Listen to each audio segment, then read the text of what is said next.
اللہ سے محبت تمام محبتوں سے بالا تر ہو جائے. کوئی محبت اللہ کی محبت سے اوپر تو نہیں، برابر بھی نہ ہو. برابر ہونا شرک ہے، اوپر ہونا تو سمجھیے کہ اور پتہ نہیں شرک کے علاوہ بھی کوئی اصطلاح میں ایجاد کرنی پڑ جائے گی.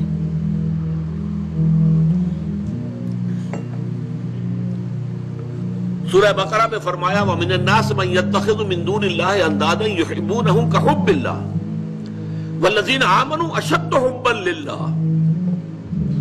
لوگوں میں سے کچھ ایسے بھی ہیں جو اللہ کے سوا کچھ ہستیوں کو محبوب بنا لیتے ہیں، اللہ کا مد مقابل بنا کر ان سے وہ محبت کرنے لگتے ہیں جو اللہ سے کرنی چاہیے تھی.